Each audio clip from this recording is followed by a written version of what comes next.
Hey guys, welcome back to Top Tipper Betting Tips. I hope you're having a fantastic weekend and you're looking forward to Enzo's predictions with regards to the football. I'd like to welcome all the new subscribers to the channel, and this is only our second video with regards to the football and our expert analyst Enzo Coppola. So I'd like to welcome all the new subscribers. And if you're enjoying the content, please like, subscribe and share. And also, if you want to, in the comments below, give Enzo some feedback. He's happy to answer any questions with regards to feedback or anything you're uncertain about. So basically, I'm going to hand over to Enzo, and he's going to run through all the matches for the weekend. And then he's going to give you a suggested bet, with regards to a best bet, a safe bet, and a long shot. So please enjoy the content from Enzo Coppola. I'm going to hand over to him now. Good day, my name is Enzo Coppola. Welcome to the Top Tipper Betting Tips for match day number 7 on the weekend of 2nd of October and the 3rd of October 2021. So this looks like a very interesting round of fixtures, and headlining the fixtures, starting in with the first match of Manchester United against Everton. This is an interesting fixture for a number of reasons. Obviously, there's a big buzz around Ronaldo being back in England and at United, and also the topsy-turvy form of Durban United, or Manchester United, in recent weeks. They've been struggling on occasion. Last week they lost against Aston Villa, with Bruno Fernandes converting his penalty kick, and apparently that ball is still flying over the South Pole. They're not sure when it's going to hit land. So, and then during the week they squeezed through against Villarreal. They were lucky, in my opinion, because Villarreal could have put the game to bed in the first half, and they didn't, and they paid the price with the usual suspect, Cristiano Ronaldo, popping up in the last minute to score a goal from a tight angle. So, but if we look at the recent fixtures, between the results between Everton and United have only lost one of their last 12 games against Everton at home, and there was a 4-0 loss in 2019.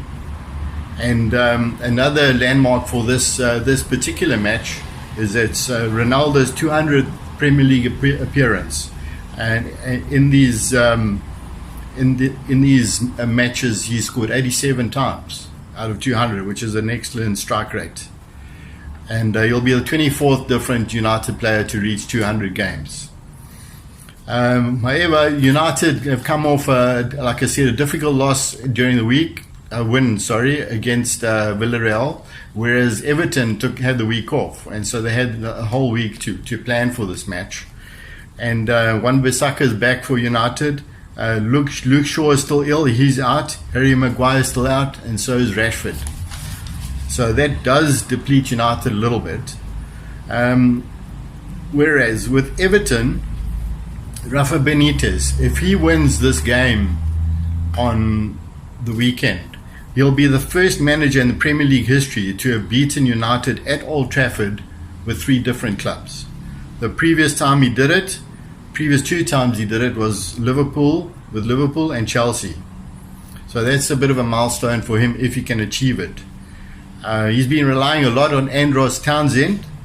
Andros Townsend has been involved in 7 goals and in 8 games at the club, 4 goals and 3 assists. So he'll be hoping for more of the same from Townsend there. Dominic Calvert-Lewin is out. Seamus Coleman is also out, and Richarlison is facing a late fitness test. Andre Gomez is out. So this is a difficult one to call.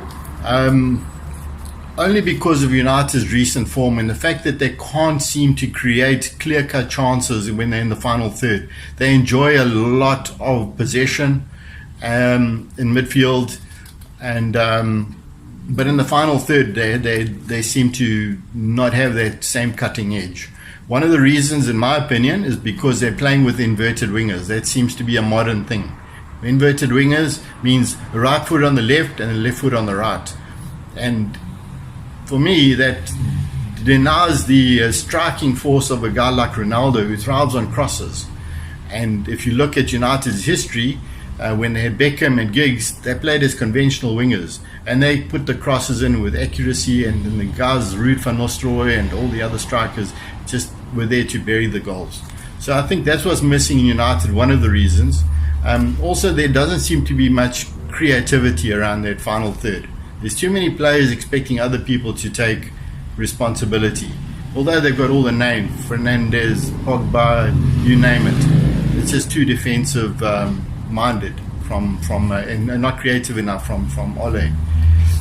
So my prediction for that game, moving on from that, is a draw. Although I won't discount Everton sneaking through, but I think that will be a draw. So let's put that aside there. Curtain raiser. You can see I'm a Liverpool supporter, but I'll try and be as impartial as possible. Okay, the next game, Burnley against Norwich. Okay, Burnley, they've got a few players out. Cornet, Ray Rodriguez faces a late fitness test, and Connor Roberts is out. However, Chris Woods has done very well against Norwich in recent times. He scored 5 goals in 4 games against Norwich, so he'll be hoping to repeat those kind of feats. Burnley have only lost once in their last 11 games with Norwich, okay, at home, in fact in total, and none of the 43 meetings between Burnley and Norwich have finished 0-0.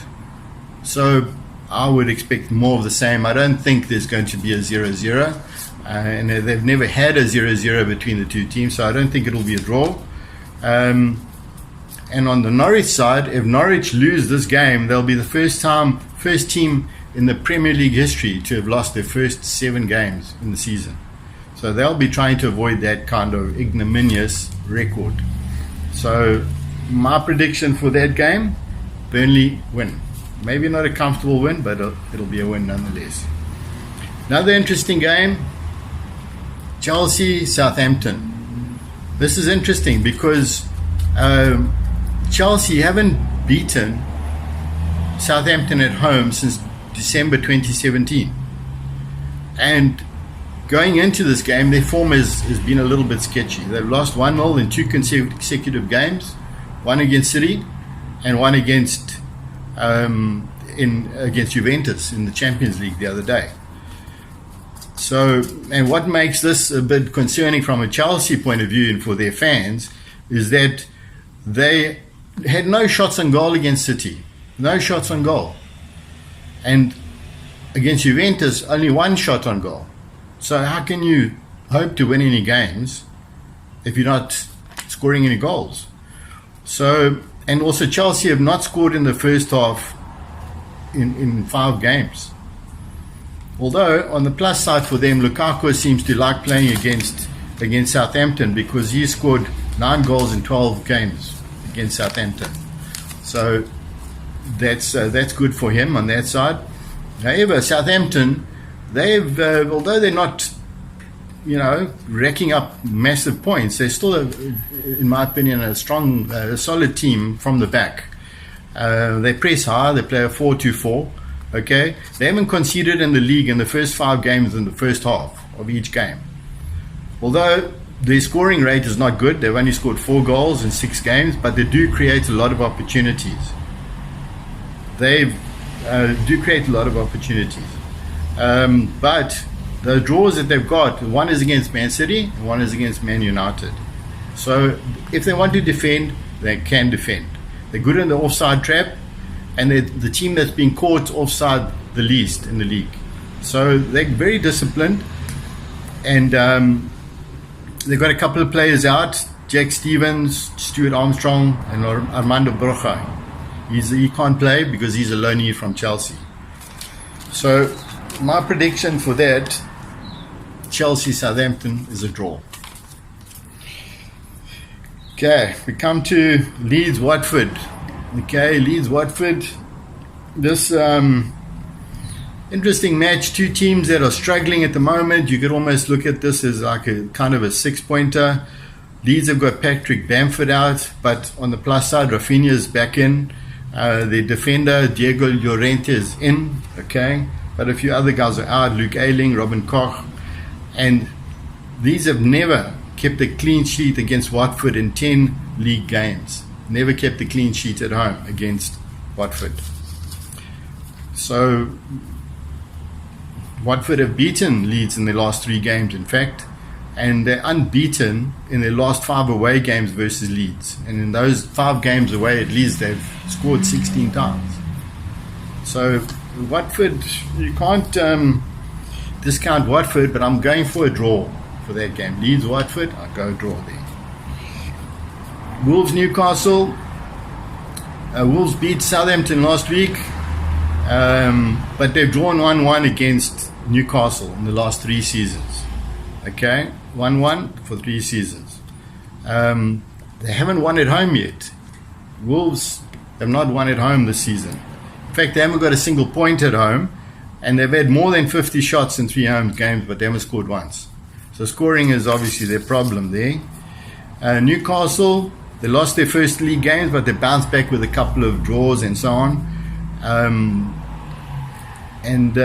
However, they've created 37 chances in their previous 2 games, Newcastle. So it's a question of taking the chances for both teams there, I think. But you know what? I'm going to go for a Newcastle win in this game. I like something about the Newcastle team.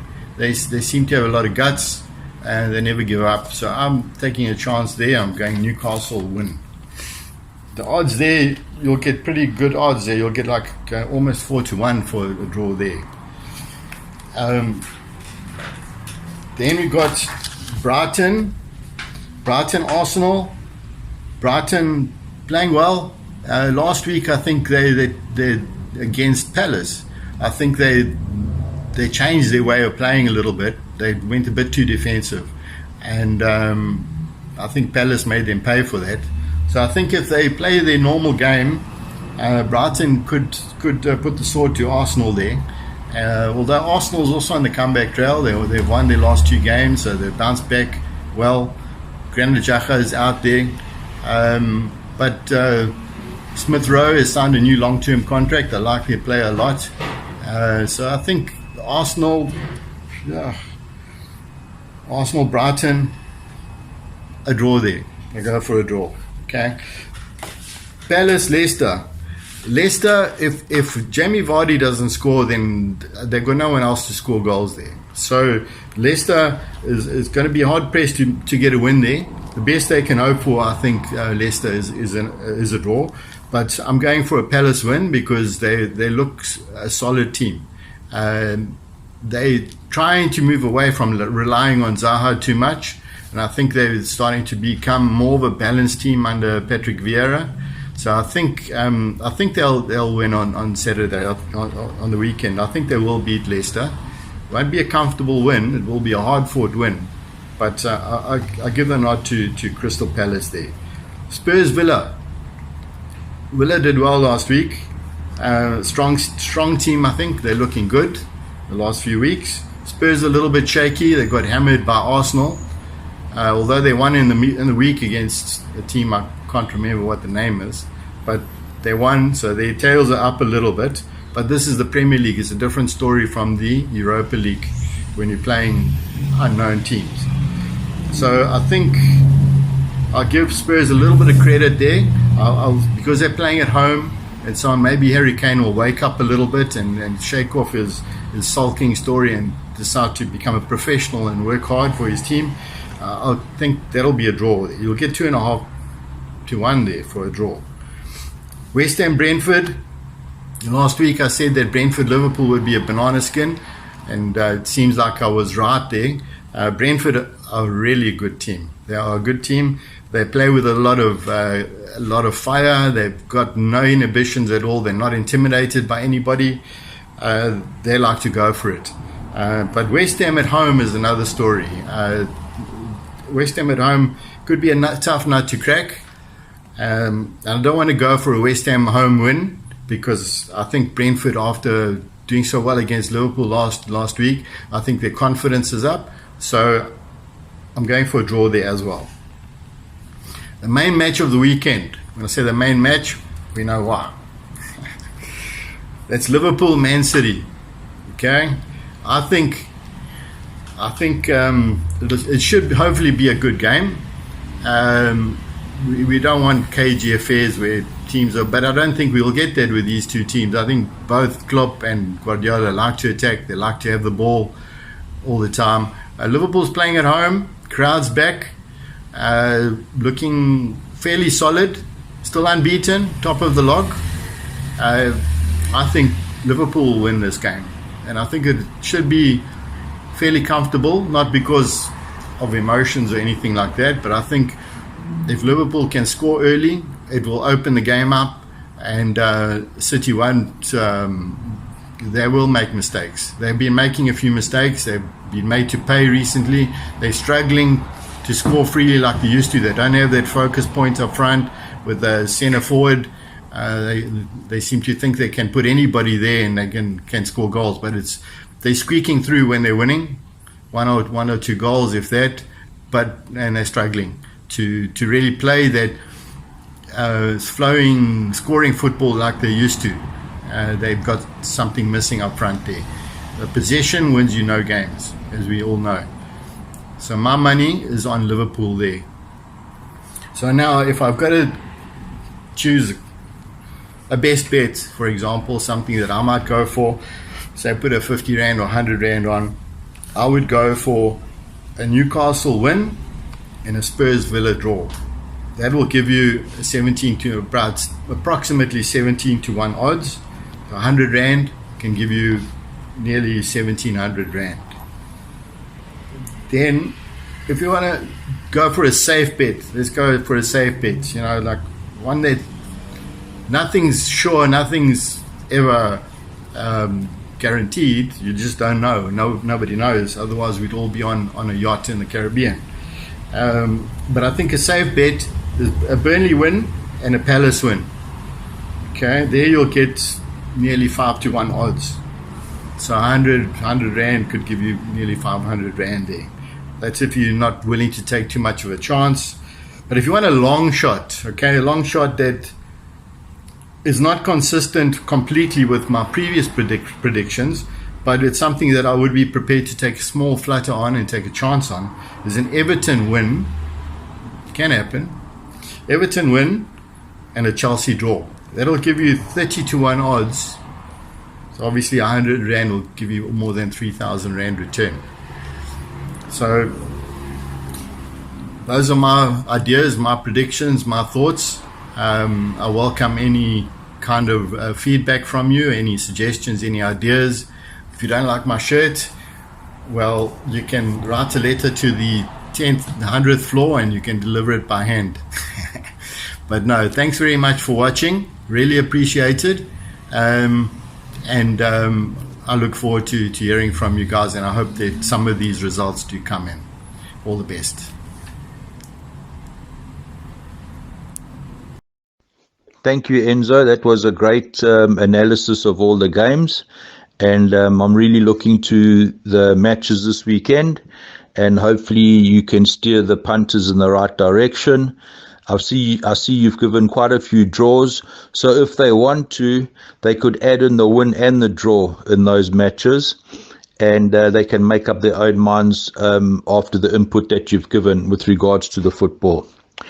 So Enzo's suggested bets, his best bet is Newcastle to win and Spurs Villa to draw. He's taken a double, and that double works out to 17 to 1. So it's a Newcastle win against Wolves, and it's a Spurs Villa draw at 17 to 1. That's his best bet. Then Enzo's given us a safe bet, which is also a little bit of value. He's gone Burnley to win. So he's gone Burnley to win and Crystal Palace to win, the double. And that's 5-1. So it's Crystal Palace to beat Leicester. Crystal Palace are at home. And he's gone Burnley. Burnley to beat Norwich. Burnley are also at home. That's 5-1. That's his safe bet. And then his long shot is Everton to win against Man United away from home. And Chelsea to draw. And that double is 30-1. So play around with the best bet, the safe bet, and the long shot. Add in what you like and what you don't like. Leave out. And remember, guys, we have to have fun. And if we can make a profit on the day, we're only too happy. So thanks, Enzo, for all your hard work and your studying with regards to the football. And I hope you guys really enjoy. Until the next video next week, I'll chat to you soon. Remember, enjoy, have fun, break a leg, and cheers for now.